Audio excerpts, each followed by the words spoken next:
నమస్తే. ఆంధ్రప్రభ భక్తికి స్వాగతం. నేను మహాలక్ష్మి.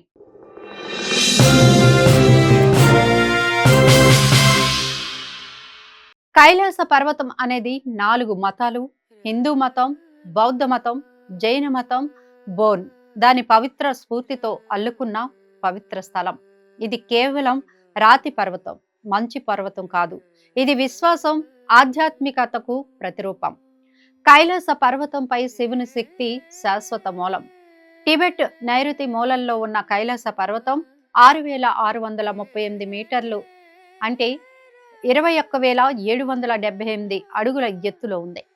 బౌద్ధ విశ్వ శాస్త్రంలో మౌంట్ మేరు పర్వతం అని కూడా పిలుస్తారు. అంటే భూమి యొక్క నాభి అని అర్థం. ఇతర పర్వతంలా కాకుండా కైలాస పర్వతం ఆధ్యాత్మిక శక్తికి కేంద్రంగా నమ్ముతారు. ఈ శిఖరాన్ని హిందువులు, బౌద్ధులు, జైనులు, బోన్లు కూడా పూజిస్తూ ఉంటారు.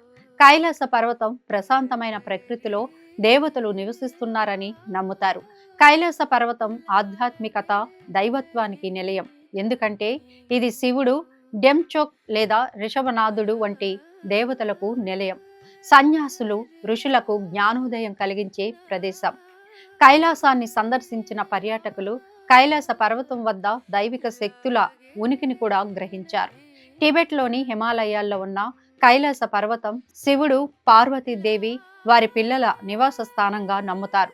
ఇది ఎప్పటికీ ధ్యానంలో ఉండే శివుని నివాసం, ఎవరు అధిరోహించలేని పవిత్ర ప్రదేశం.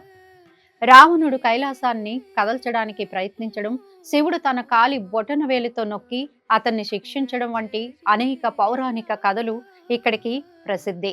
శివుడు సన్యాసిగా తన కుటుంబంతో, పార్వతీదేవి, గణేశుడు, కార్తికేయుడు కైలాస శిఖరంపై శాశ్వత ధ్యానంలో ఉంటాడని పురాణాల నమ్మకం.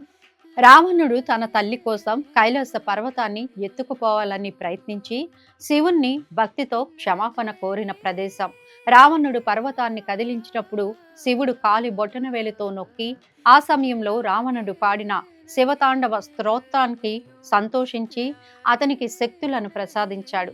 6,656 మీటర్ల ఎత్తు ఉన్నప్పటికీ పవిత్రమైన ప్రదేశం కావడంతో నిబంధనల ప్రకారం అనేక విఫల ప్రయత్నాల కారణంగా కైలాస పర్వతాన్ని ఎవరూ ఎక్కలేదు. దీన్ని శాస్త్రవేత్తలు మానవ నిర్మిత వాక్యూమ్ పిరమిడ్ అని కూడా అభివర్ణిస్తారు. హిందువులతో పాటు బౌద్ధ, జైన, బోన్ మతాలకు కూడా ఇది పవిత్రమైన యాత్రా స్థలం.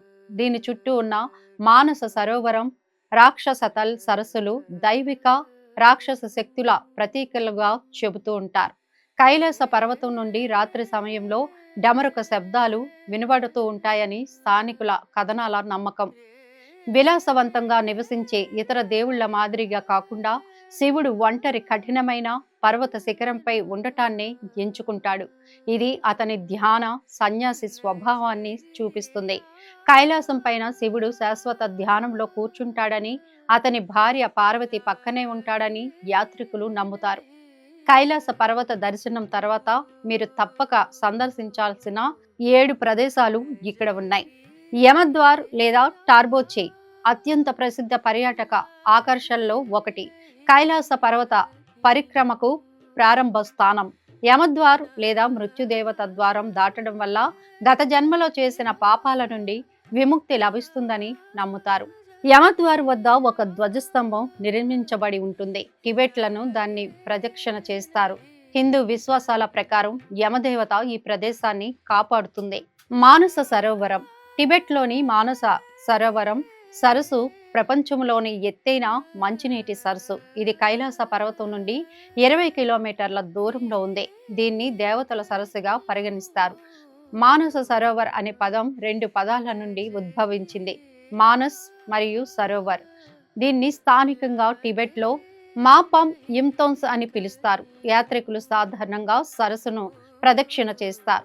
ఈ ఆచారాన్ని మానసరోవర్ పరిక్రమ సరస్సు అని పిలుస్తారు. ఇక్కడి నుండి యాత్రికులు పవిత్ర సరస్సు నీటిని ప్రసాదంగా తీసుకువెళ్తారు.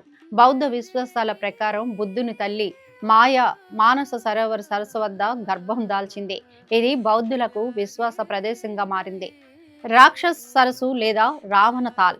మానస సరోవర్ సరస్సుకు పశ్చిమాన 4,575 మీటర్ల ఎత్తులో ఉంది. జానపద కథల ప్రకారం రాక్షస రాజు రావణుడు రాక్షస సరస్సులో 1000 సంవత్సరాలు తీవ్రమైన తపస్సు చేశాడు. అతని భక్తికి సంతోషించిన శివుడు అతనికి సిద్ధులు, అతీంద్రియ శక్తులను ప్రసాదించాడు. అందువల్ల ఈ సరస్సు చీకటి, ప్రతికూలత, అశుభాన్ని సూచించే దెయ్యాల నివాస స్థలంగా నమ్ముతారు. సప్త ఋషి గుహాలు. కైలాసం కైలాస పర్వతం లోపలి పరిక్రమ ప్రాంతంలో 6000 మీటర్ల ఎత్తులో ఉంది. 7 గొప్ప ఋషులు వశిష్ఠ, విశ్వామిత్ర, అత్రి, గౌతమ, జమదగ్ని, భరద్వాజ, కశ్యపుడు ఈ గుహల్లో నివసించి తపస్సు చేశారట. కైలాస పర్వతం లోపలి పరిక్రమ ప్రాంతాన్ని ట్రెక్కింగ్ చాలా కష్టతరమైందని నమ్ముతూ ఉంటారు. అందువల్ల కైలాస సప్తఋషి గుహలను చేరుకోవడం కూడా కష్టతరమైందే. గౌరీకుండ్. కైలాస సమీపంలోని గౌరీకుండ్ కరుణ సరస్సు అని పిలుస్తారు. ఇది మరొక ప్రసిద్ధ పర్యాటక ఆకర్షణ. ఇక్కడ పార్వతీదేవి స్నానం చేసిందని నమ్ముతారు. గణేశుడు సరస్సును రక్షిస్తున్నందున గౌరీకుండ్ నీరు స్వచ్ఛమైనది, పవిత్రమైనదని నమ్ముతారు. అష్టపదం. హిమాలయ ప్రాంతంలోని దార్చేన్లో ఉన్న అష్టపద జైన తీర్థయాత్రను గౌరవిస్తారు. అంటే జ్ఞానోదయానికి 8 మెట్లు అని అర్థం.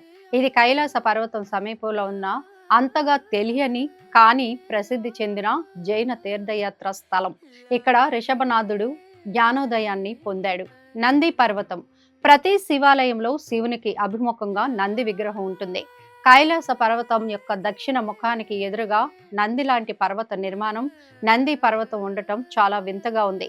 ఈ పర్వతం నంది మహారాజును పోలి ఉంటుంది. నందిని శివభక్తులు అతని గణాలలో అందరికంటే ఎత్తైనదిగా భావిస్తారు. కాబట్టి అతను కైలాస మానస సరోవరం, కైలాస పర్వతాలకు సంరక్షకుడు. శివస్టల్. హిందువులకు గొప్ప ప్రాముఖ్యత కలిగిన మరొక ప్రత్యేక ప్రదేశం. శివస్టల్లో ఆహారం, బట్టలు, ఇతర వస్తువులను దానం చేయడం వల్ల తదుపరి జన్మలో పుణ్యం లభిస్తుందని చాలా మంది నమ్ముతారు. ఈ ప్రదేశం జీవితాన్ని, మరణాన్ని సూచించే వినయపూర్వకమైన జీవన శైలిని కలిగి ఉండాలని మనకు గుర్తు చేస్తుంది. జోకాంగ్ ఆలయం. లాసాలోని బార్బోర్ ప్రాంతంలో ఉన్న జోకాంగ్ ఆలయం యునెస్కో ప్రపంచ వారసత్వ ప్రదేశాల్లో ఒకటి. దీనిని లాసా గుండె అని కూడా పిలుస్తారు. ఈ ఆలయంలో 12 ఏళ్ల బుద్ధుని జీవితకాల విగ్రహం ఉంది. దాని కారిడార్లు, వంకర సందులు టిబెట్ యొక్క గొప్ప వారసత్వం, సంస్కృతిని వివరిస్తాయి. తిత్రాపురి ఆశ్రమం, వేడి నీటి బుగ్గలు. తీర్థపురి అనేది దార్చెన్కు దగ్గరగా సట్లెజ్ నది ఒడ్డున ఉన్న ఒక గౌరవనీయమైన బౌద్ధ తీర్థయాత్ర స్థలం. పద్మ సంభవ ఆశ్రమం లోపలి సముదాయంలో తన భార్య ఏషత్సో గెల్తో కలిసి వజ్ర వారాహి గుహ లోపల ధ్యానం చేశాడు. తీర్థపురి వేడి నీటి బుగ్గ ఆలయానికి సమీపంలో ఉంది.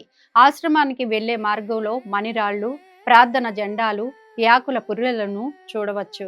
సో చూసారు కదండి, ఇలాంటి మంచి మంచి విశేషాలతో మీ ముందుకు వస్తూ ఉంటాం. చూస్తూనే ఉండండి ఆంధ్రప్రభ భక్తి.